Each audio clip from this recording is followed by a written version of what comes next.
welcome everybody into the space. Hi Surab, hi Celine, hi Rosaire, and of course hello Graham, Randy, our panelists for the day of today. Today is a super exciting session in our monthly webinars. We're going to be talking between two organizations, Evolute 6 and, well, Randy, really a host of organizations he represents.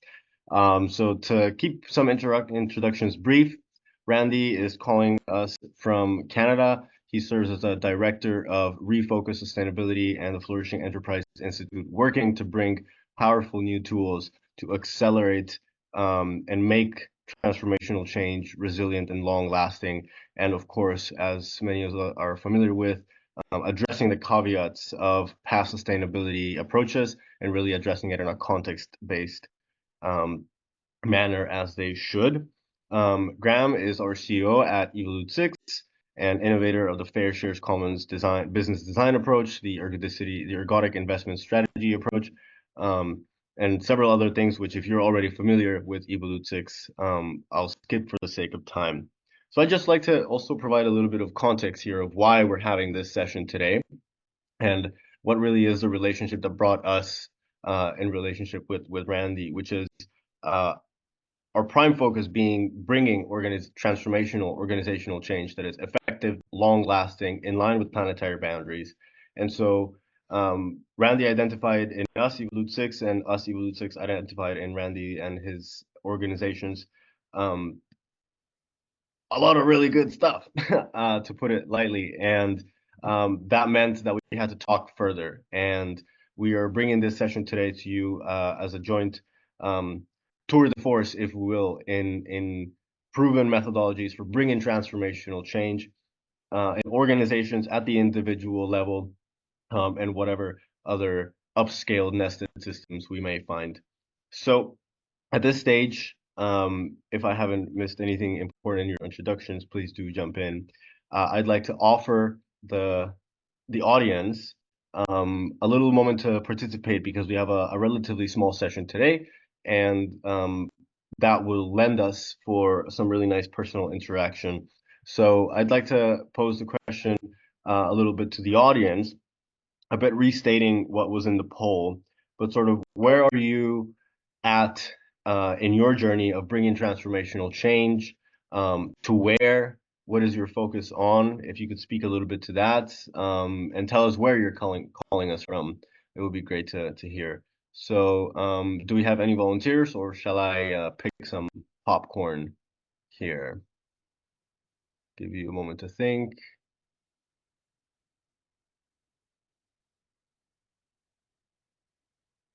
Okay, I'll call on somebody then. Sudha, we had the most recent conversation. So would you like to tell us a little bit more about what brings you into this space? Hi, am I audible to you? Yes, you're perfectly audible. Cool. So unfortunately, I'm on my mobile data, so I wouldn't open my video.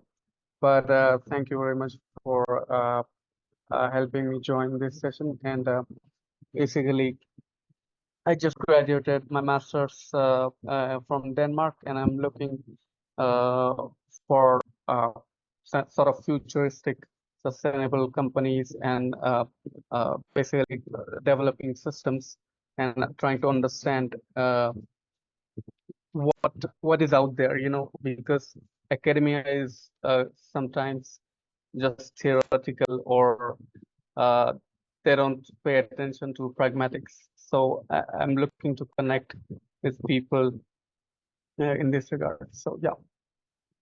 Beautiful. Thank you for sharing. Does that inspire somebody else in the audience to share a little bit about what brings them to this space and even perhaps what they're looking to get out of it?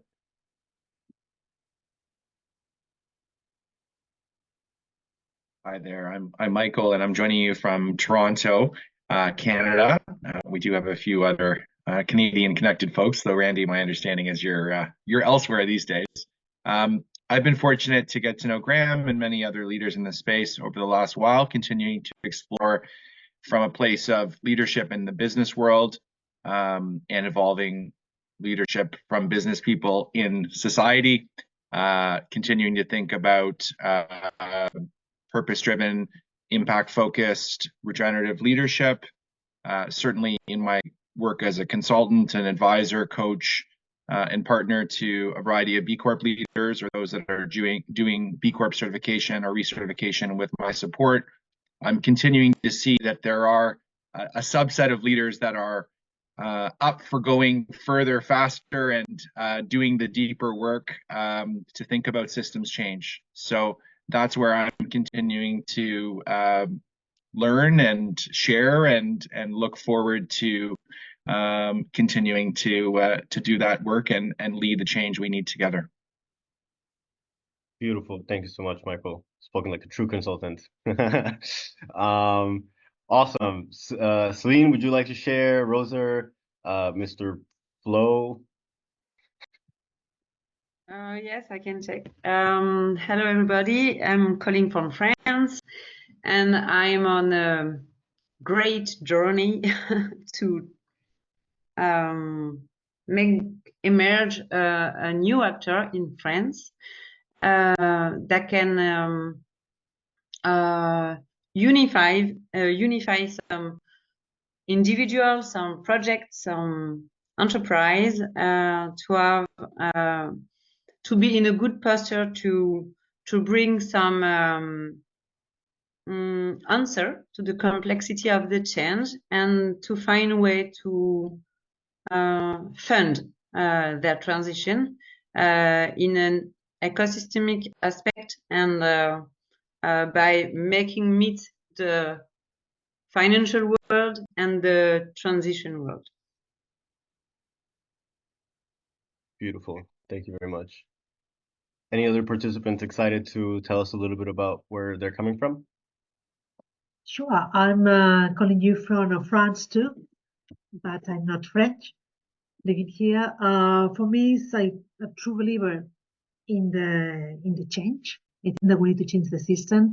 I'm also a career mentor for women and DEI advocate and collaborate with Academy We. And we think that we need to create and foster more collaborative ecosystems and connecting people. That the problem is not women and men, the problem is the system itself. It's the one that we need to change. We need to work together to transform and embrace more driving force for business and leadership. Beautiful. Thank you very much. And Antonio, would you like to chime in? Yes, thank you, Stefan. So my name is Antonio. I'm currently in Portugal, a bit south of Lisbon. I've worked in organizational development for about the past 20 plus years. Co-founded a company, it's running well, and I'm trying to seek different paths in my journey. It's a bit too much dealing with the corporate world, what I've done so far.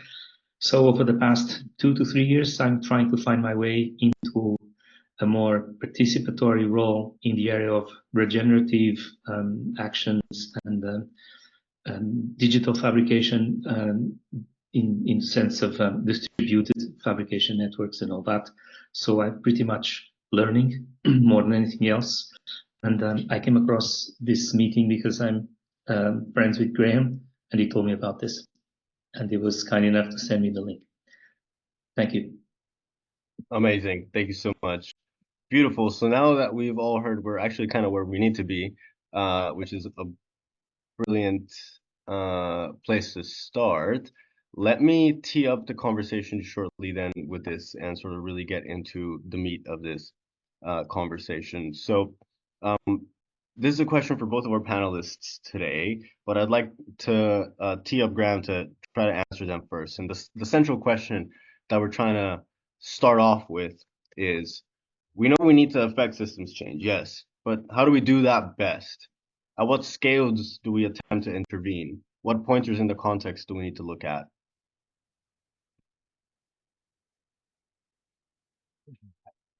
A very deep and powerful question.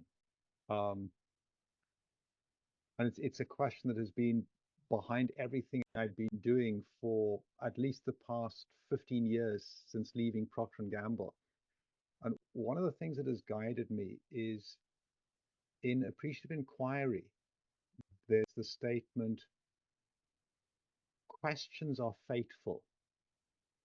You know, where you get to depends on the question you ask. And so choose your questions very wisely. And I think that is one of the wise questions. We know we need to effect system change. How do we do it? And for me, there are really two ends. Hello, Kai. Welcome. Good to see you again. There are two ends of the spectrum of how you can effect systems change. At the one end is to do it incrementally, or to do whatever you can to change the system. My personal preference is, in the words of Buckminster Fuller, don't try to change the system. Build a completely new system from scratch that simply works so much better that as soon as anybody in the old system sees the new system and sees, hello, Donna, welcome. Hi, sorry guys. No worries. As soon as everybody in the old system sees the new system and sees how much better it works, they immediately, or as fast as they can, come over and join the new system. And so that's very much the strategy that we're following in Evolute 6 around systems change, is don't try to change the existing system. Build a new system that simply works better. And the link, though, is build the new system using as much as possible the tools of the old system, but use them in a new way, so that you do build a bridge, but we're building a bridge from the new system extending back towards the old system. Check. Beautiful. And Randy, the same question back to you, and whatever else you want to tack onto that, we'd love to hear. Sure, of course. Appreciate the question. As Graham stated, it's a really thoughtful one and a thought-provoking one at that. And really love the Evolute 6 perspective that Graham shared. Yes, I think it's important to start by acknowledging that we don't have the right answer in hand. Whatever we might share is speculative at this point, because we haven't successfully changed the entire system yet. And so I think many of us are on a journey to figure out, or to define the best approach and how we want to try to intervene in enabling systems change, if you will. There's no doubt we need transformation at all scales, and it needs to happen simultaneously. But if you're one individual, one organization, there is a decision to make about what maybe is the best and where to focus. And so from that perspective, I like to start with the idea of kind of problem solving, or how to deal with complexity as it exists in the world. And again, there's many scales at which we can try and make change and where transformation is needed. But often when it comes to dealing with the complex challenges, issues, and opportunities that are emerging, it's necessary to kind of whittle things down to a more localized scale, because context is so variable and so different across place that it's necessary to begin to break down the problem set into more manageable pieces. Otherwise, our solutions become kind of homogeneous or generic in a way that isn't effective, given the diversity of how those issues appear or show up in practice. So when we get to the local scale, the question is, what do we do? I mean, we see a growing movement towards practices like bioregionalism, which are about involving many actors in making systems change. Agree or disagree? My community of practice, my network, my organizations are generally focused on the organization as what we believe to be the highest leverage point for enabling systems change. It's very reasonable that you might say that's not a good idea, or perhaps an organization isn't the best scale from which to make change the fastest. But for us, that's become part of our theory of change and the approach that we take. And it comes from a couple of perspectives. I think at the scale of organization, the level of complexity is manageable. And we feel that given the current context, it is very much possible to make significant change quickly. In particular, I want to highlight one type of organization that has attracted a significant amount of our focus for a particular reason, and that is the municipality. Within this sort of field of enterprises or organizations, we believe municipalities would be the strongest or highest leverage point for making systems change for a few reasons. So consider for a moment that municipalities represent a form of government. So in essence, they collect financial resources from the collective with the sole purpose of enabling the well-being of all of the stakeholders within the area that they're, or the boundaries that they're responsible for, or they have jurisdiction over. So by virtue of their purpose, they're very well positioned to affect change. Next, they're at the right scale. So municipalities, unlike higher levels of government, whether that be a provincial or state level or national state, are connected to the localized issues and responsible for them at that scale. So as a form of government, they're the ideal one. We believe that they're the highest leverage point within a local system because, one, they have a tremendous amount to do with what happens in that system through their direct interventions, both investments in infrastructure, services delivered, et cetera. But then they also have so many other levers, like the ways that they invest in communities, policy, et cetera, through which they can shape and influence the behaviors, actions, and choices of all of the other actors across the system, in addition to the fact that they play a convening and facilitative role with many different actors who have to work together. The other thing to consider about municipalities is essentially, unlike businesses, they win by being copied. So if I'm the CAO or city manager of city A or B, I don't make my career because I developed a piece of intellectual property that made me competitively a better strategic organization than the next city over. I win when my publicly shared approach to strategic planning is recognized as being innovative and world leading, and I'm invited to stages all over the world to share best practice, because that's essentially what municipalities do. Their work is public domain. And on top of this idea that municipalities win by being copied, there's a massive infrastructure globally for sharing best practice. So we see hundreds of NGOs inside of the municipal sector whose sole purpose is to identify best practice, create networks, and build the platforms that are necessary to scale best practice as quickly as possible. So for all of these reasons, our belief is enterprises are the strongest leverage point in the system, and that municipalities in particular represent an even stronger subgroup within that category. I'll pause there. Thanks, Stefan. Beautiful. Thank you so much. That's a perfect setup as well. I'm then jazzing a little bit off of a comment from Kai in terms of how does what Graham was saying fit into the Three Horizons framework. Stole the words right out of my mouth. That was a little bit actually what I wanted to bring into the conversation, because where I'd like to take this now is, okay, so we have now identified a really powerful lever for systems change at the municipal level. And Randy, I would love to hear more about that, and how you've successfully carried that out in the past as we move further into our conversation. But undoubtedly it is with challenge. And there are many problems even within the solutions that we're putting forth, or that at least, for example, in the ESG space, call them, the financial or non-financial reporting disclosure directives. Even if you're familiar with the Science-Based Targets Initiative, there's been a lot of controversy in that regard for the dilution of standards and so on. So we see that some of the solutions that we thought were H3 2 years ago have actually become not only H2, but even H2 minus. So with this framing, I'd like to invite the panelists to talk about what are some of the challenges, what are some of these H2 minuses, vortices that they're finding in their work.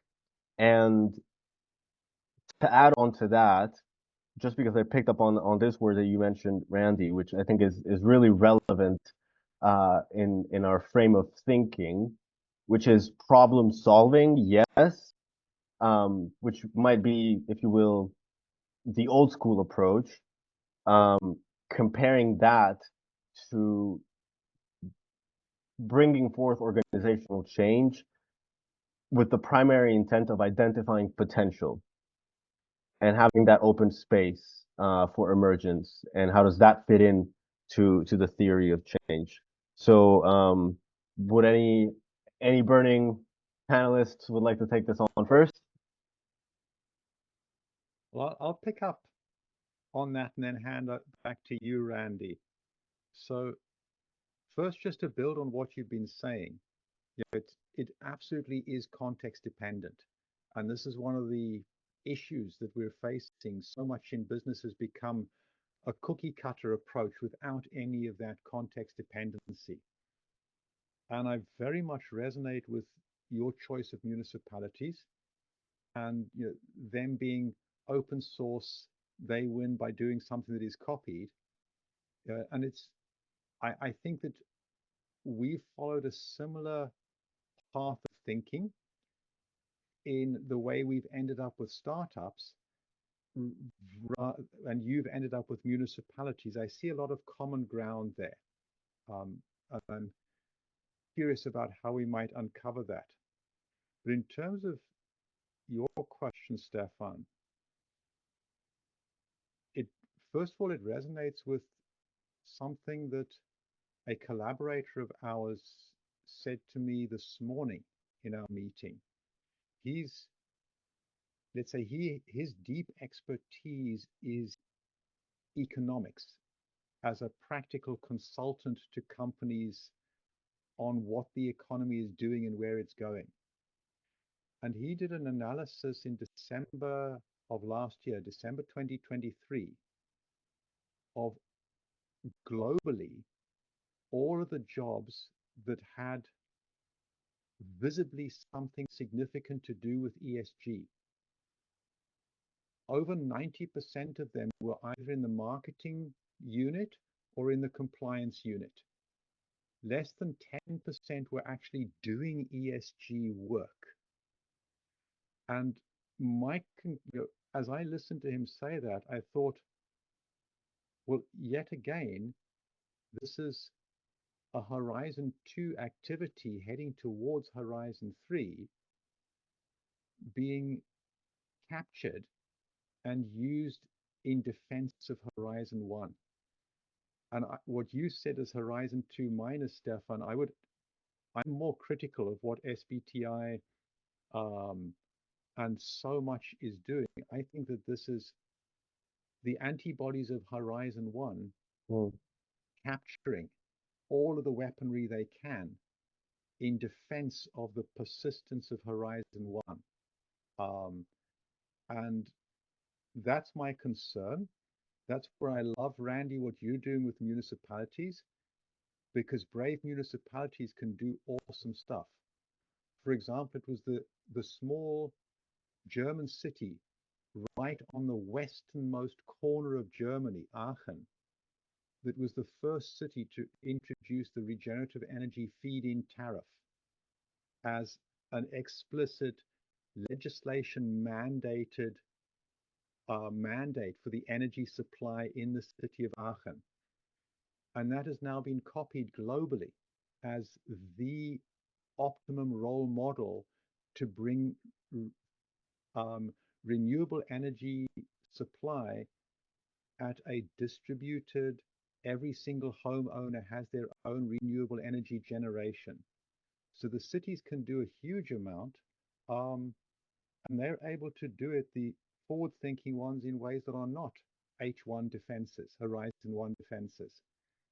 And again, startups can do things that are truly Horizon 2 and Horizon 3, not as Horizon 1 defenses, so long as they can find the investors to actually do it that enable them to stay true to their values. So that's my perspective, and I'd love to hear, Andy, what you're thinking.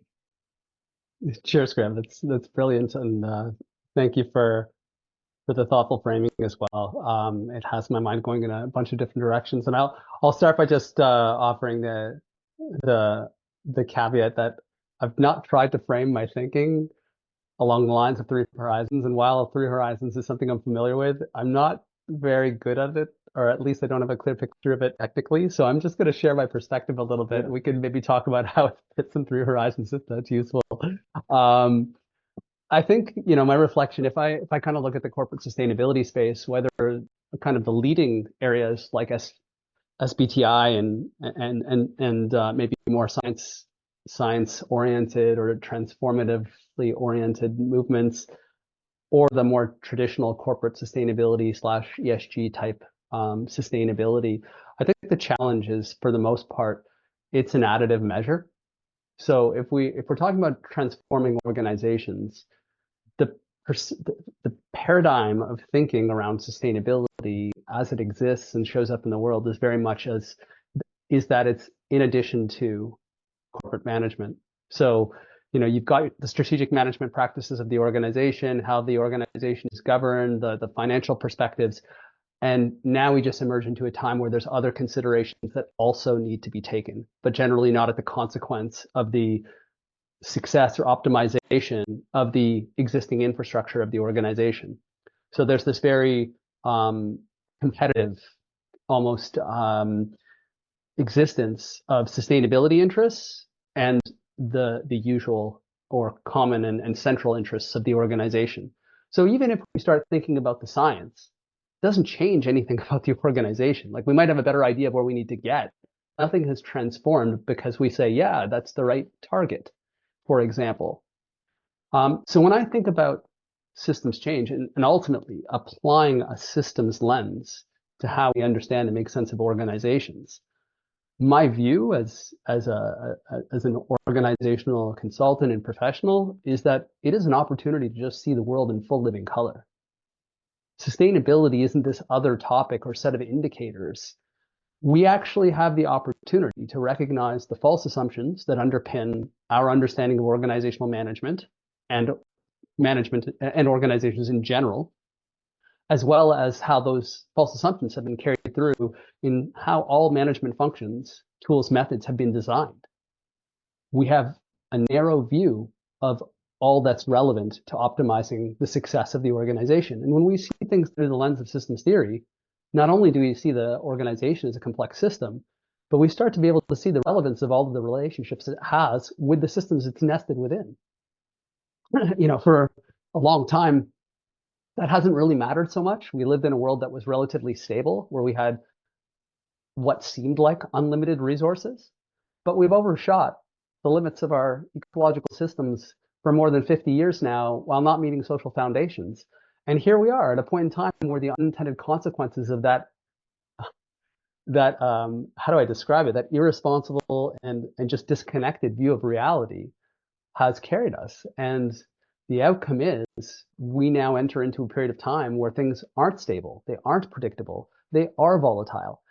And the cost or consequence of not understanding the organization through a systemic lens is that we see only a fraction of what's actually critical to the organization's viability and ongoing success or ability to optimize for it. Might still be hard to make that argument, especially in certain industries of business and what have you, but I promise you talk to any senior leader of any organization in pretty much any field anywhere in the world, and you ask them how they're feeling about their ability to achieve success in the ways that they have historically. And I would put money on the fact that they feel challenged in new ways and more exposed and vulnerable to how conditions are changing than they ever have in the past. And that's only going to intensify. So I think what's evident to me, if we look at the sustainability movement, is that systems thinking is becoming more popular, more commonplace. More people are embracing this idea that there's this complexity, we need to understand things through the lens of systems theory. But I've really only seen it show up in mostly two ways. So one is in how we understand the sustainability end goals we need to meet. So we see frameworks like the donut economics model and the SDGs become more popular. The issue or challenge with that is they're useful frameworks, but they don't really make sense of what we describe as thresholds at an organizational scale. So what to do about that as an organizational leader is not at all clear. And I promise you the complexity involved in figuring out what to do about that, which is not at all guided by the information provided by DEAL or the SDGs, the United Nations, it's not adequate. for what organizations actually need to do to begin embracing that and doing their part inside of a complex system to manage for sustainability goals that are contextualized for an organization. The other side of it, though, is I see systems thinking being applied for problem solving. So cities, businesses, industry partners begin looking at the complex issues or opportunities that are before them through the lens of systems theory. And it becomes an approach to problem solving. And that's brilliant, right? Like you're going to come up with much, much better solutions applying effective systems tools.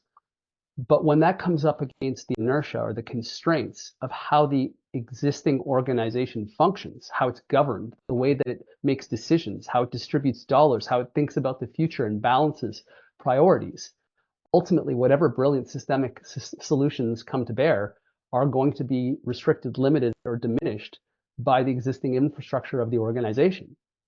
So we need a more transformative and practical pathway to enable a shift in thinking and how we practice strategic management within the organization. And this is kind of like my gateway to talk about the solution that I want to feature today, but I thought I'd just pause there because I've already said a lot in terms of perspective in case Stefan Graham or someone from the audience wants to jump in and share a reflection or thought further. Well, yeah, Randy, I mean, you set up the segue for me, so I'll just claim credit for that and tee you up for your turn. So first of all, I love the framing of, yeah, bringing systemically sustainable transformational approaches is an opportunity to see the world in full living color. I think that's, yeah, the disconnection that happens from not having that relational understanding of the interdependence of all life and inorganic or non-living entities and so on, rather makes the world dull. And I think that I hadn't thought about, yeah, think sustainably. It's more close to life and being fully alive as one of the key value propositions of that. So I love that. That's beautiful. So talking about infrastructure, at the end of the day, carrying out these complex, difficult, sometimes chaotic, but certainly messy transformations happens with people. And as we know, people are awesome and people suck. So how do we actually manage that complexity? Let's get a little bit more into like the actual methodologies, which is already where you were going into, Randy. And how does that actually look like? What are some things that we need to pay attention as we're facilitating these transformational processes? And for both you and Graham and Randy to speak to some of the examples that you've seen of some of these aha moments or switches happening in your transformational work with which kinds of organizations? Thanks so much. Appreciate you taking that up, Stefan, and thanks for giving me the stage.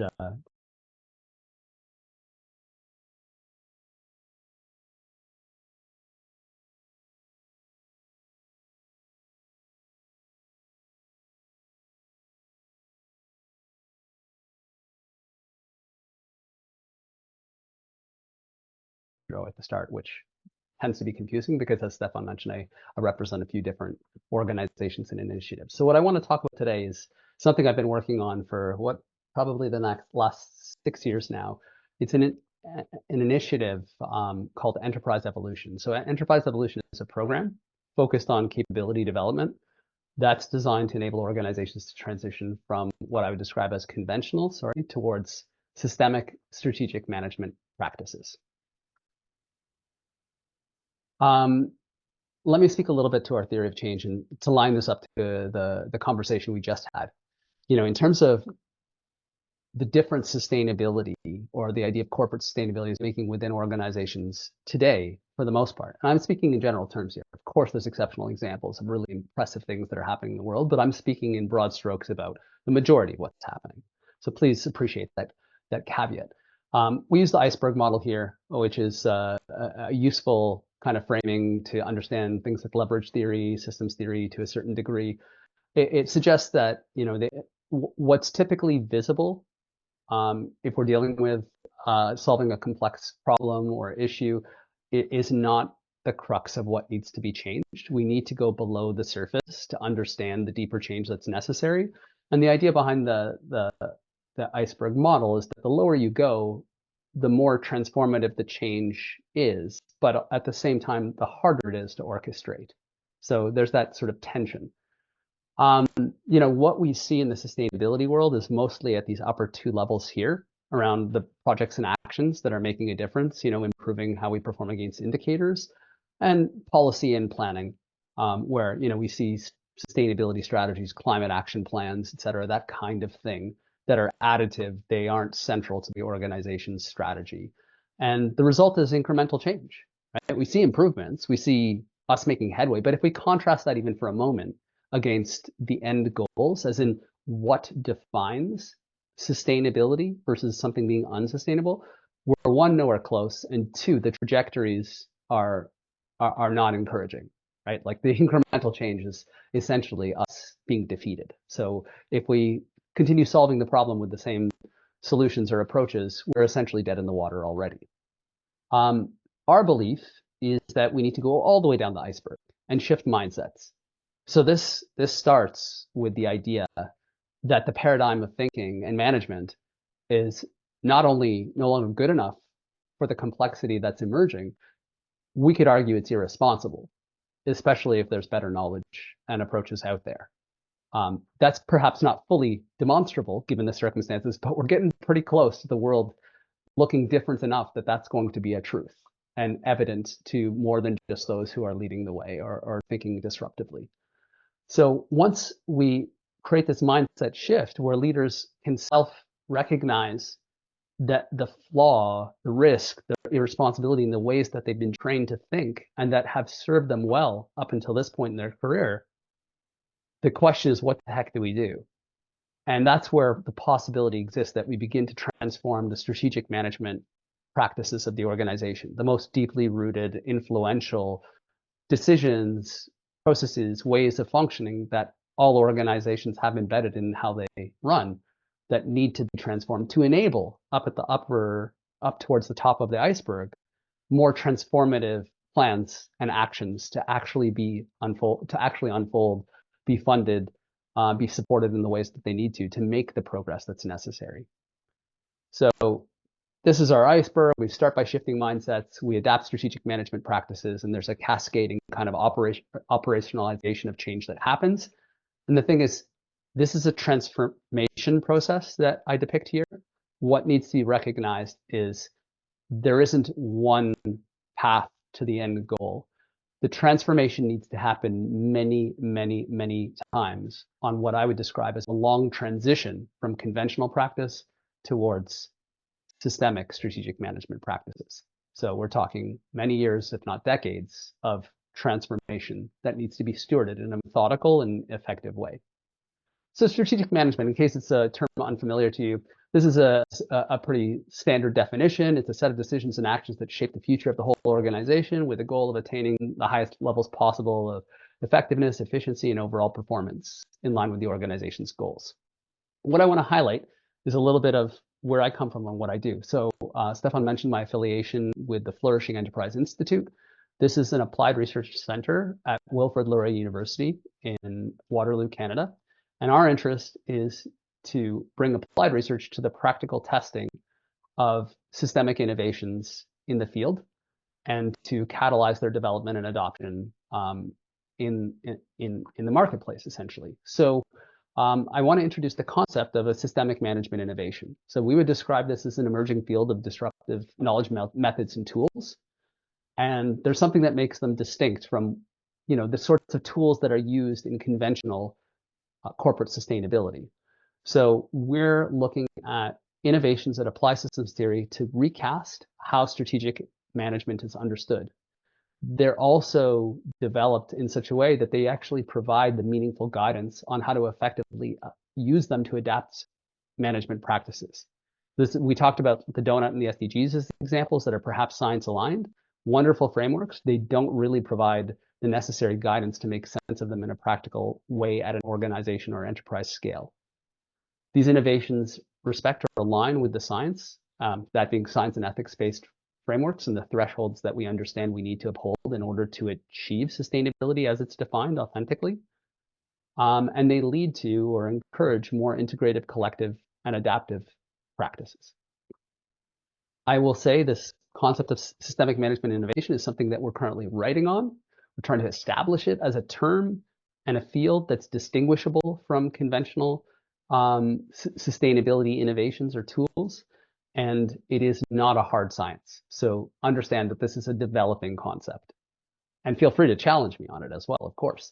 Just a few examples of systemic management innovations here that we would hold highly: the Flourishing Business Canvas, Multi-Capital Scorecard, and Pro-Social World, in case you're interested in just a couple of specifics. So about enterprise evolution, to bring the conversation back there, we talked about this being a program designed to enable transitions from conventional towards systemic strategic management practices. So I want to talk a little bit about what makes enterprise evolution, and why it is effective in practice. So a big part of it is its comprehensive scope. So when we think about that transition, what falls into scope? It's not just dealing with accounting practices or a better approach to planning on its own. We think about the entire window of strategic management. So we start at this sort of strategic management level, at the deepest kind of level or scale of thinking and decision making within the organization. And the idea is that we integrate the adaptation of practices related to strategic functions, including planning and performance management.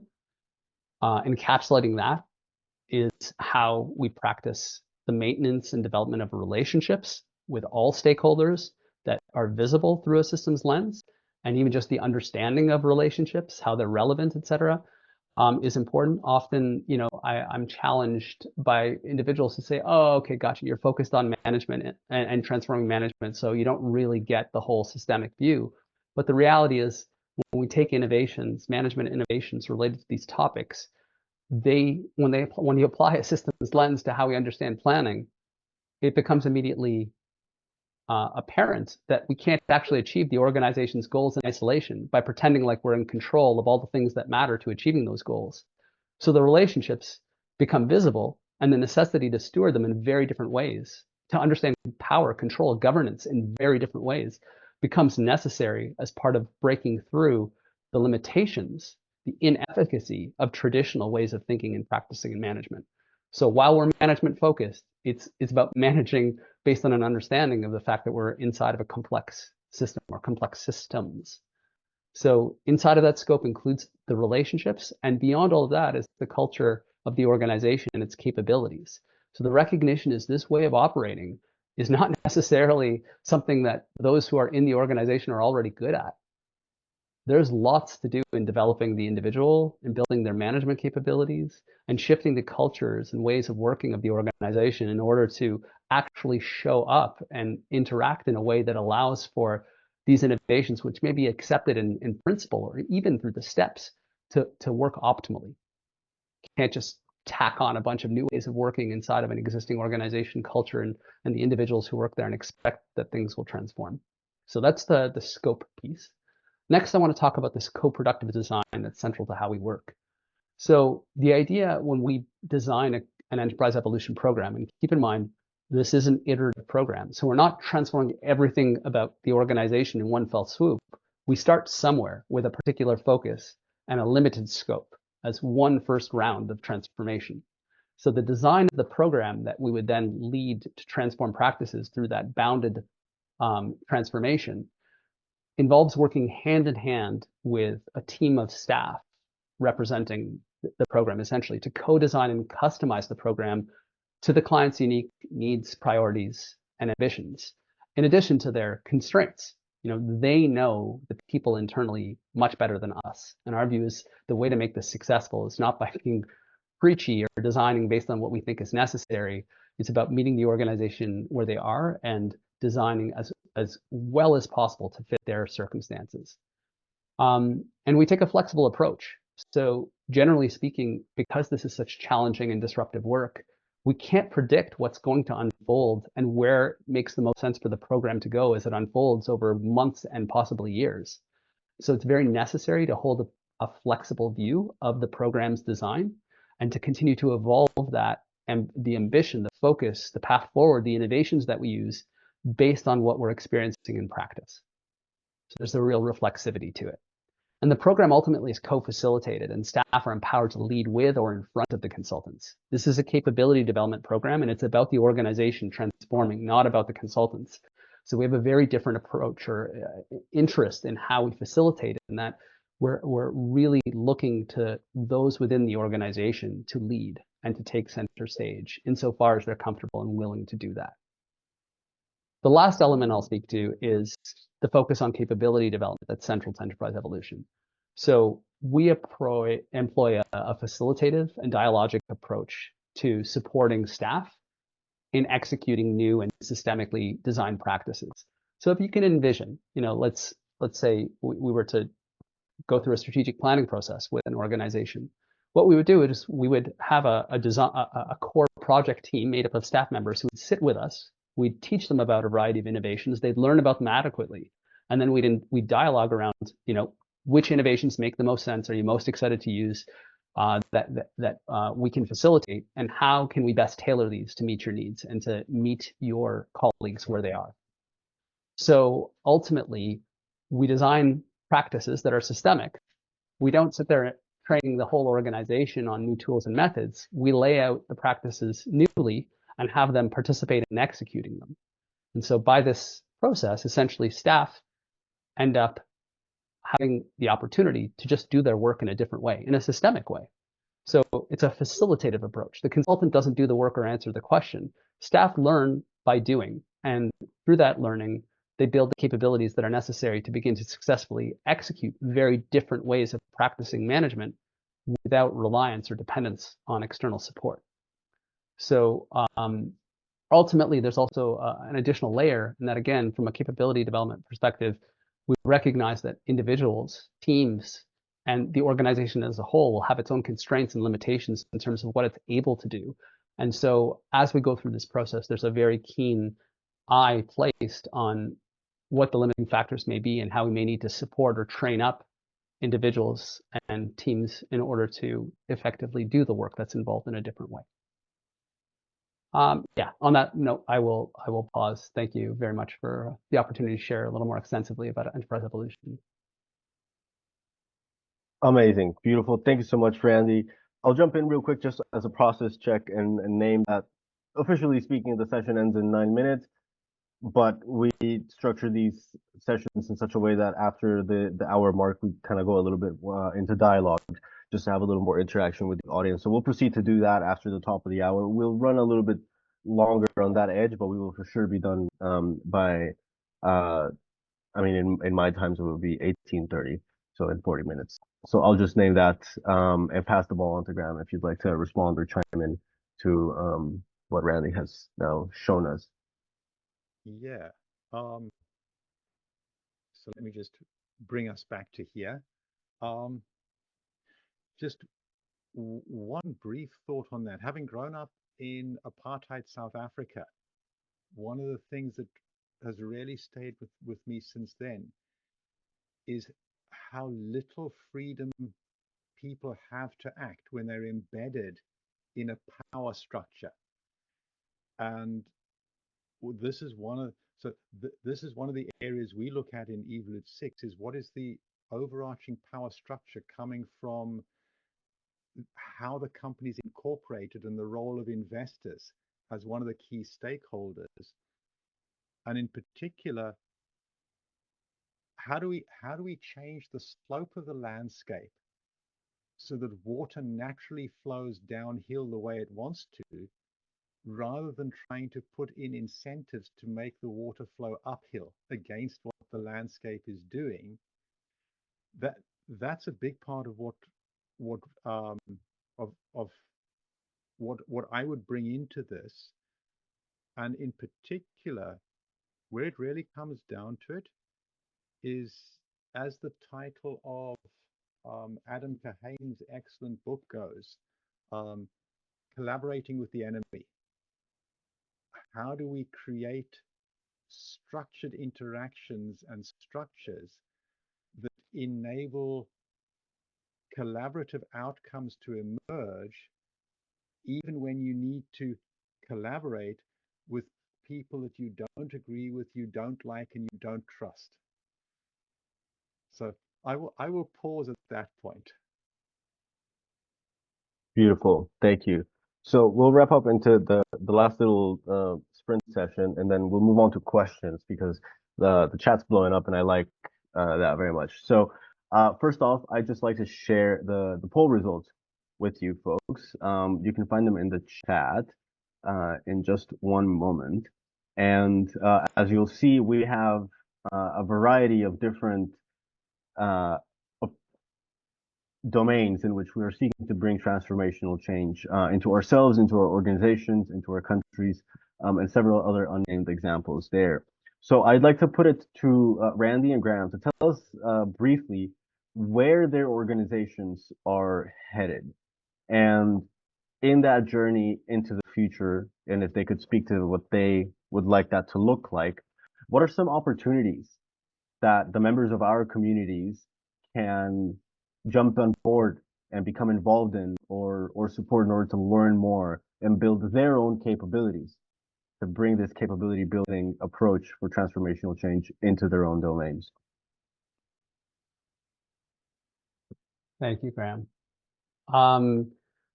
Yeah, so I will quickly share my screen once more. I appreciate having not gotten to examples, but perhaps that's the cliffhanger here for the after session portion. We've just spent the last 3 years working with the city of Kitchener, which is a mid-sized Canadian city, on developing a new vision and strategic plan, and with the city of Nanaimo, which is on the west coast of Canada, a little bit smaller, where they adopted the donut economics model in order to try to develop their 20-year community plan in line with thresholds that are science and ethics informed.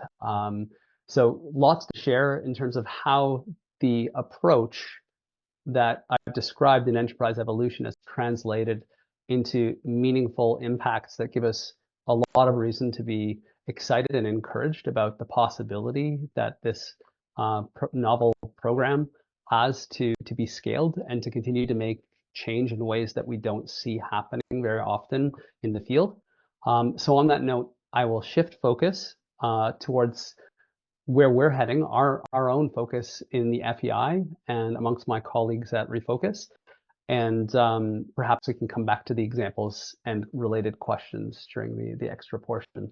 So one initiative that we have co-founded through the FEI is called Municipalities Adapting in Response to Complexity, recognizing all the things that I've now shared with you about municipalities. And given that we've had some amazing success working with the City of Kitchener and City of Nanaimo, what we've done is we've put together a partnership made up of municipalities, NGOs, funders, academics, and innovators, and we're working collectively and collaboratively in a transdisciplinary way to essentially continue testing and studying the application of enterprise evolution in the field with an interest in understanding the results and informing how the program can be scaled to enable change within the municipal sector globally.